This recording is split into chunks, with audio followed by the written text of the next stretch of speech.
திருப்பூர் மாவட்டத்தில் டாஸ்மாக் கடைகளுக்கு எதிராக போராடுபவர்கள் மீது போடப்பட்ட வழக்குகளை திரும்பப் பெற வலியுறுத்தி அனைத்து கட்சிகள் சார்பில் மாவட்ட ஆட்சியரிடம் மனு அளிக்கப்பட்டது.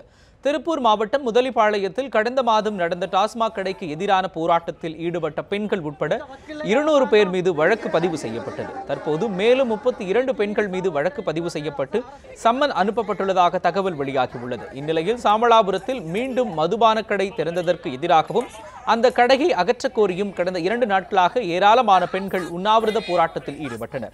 அவர்கள் மீதும் தற்போது போலீசார் வழக்கு பதிவு செய்துள்ளனர். இதனையடுத்து போலீசாரின் நடவடிக்கைகளுக்கு எதிர்ப்பு தெரிவித்தும் டாஸ்மாக் கடைகளுக்கு எதிராக போராடுபவர்கள் மீது போடப்பட்ட வழக்குகளை திரும்ப பெற வலியுறுத்தியும் திமுக, இடதுசாரிகள், காங்கிரஸ், தமாக, விடுதலை சிறுத்தைகள் உள்ளிட்ட பல்வேறு கட்சிகள் இணைந்து மாவட்ட ஆட்சியர் மற்றும் டிஎஸ்பியிடம் மனு அளித்தனர்.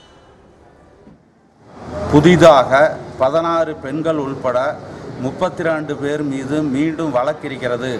எனவே நாங்கள் அவர்களை கைது செய்வோம் என்று சொல்லி சம்மன் அனுப்பியிருக்கின்றார்கள். எனவே இந்த நடவடிக்கை என்பது டாஸ்மார்க்கு எதிராக குரல் கொடுக்கக்கூடிய மக்களை கடுமையான சட்டத்தின் மூலமாக அடக்குவதற்காக கையாளப்படக்கூடிய நடவடிக்கையை தமிழக அரசும் காவல்துறையும் மேற்கொண்டு இருப்பதை திருப்பூர் மாவட்டத்தில் இருக்கக்கூடிய அனைத்து அரசியல் கட்சிகளும் வன்மையாக நாங்கள் கண்டிக்கிறோம்.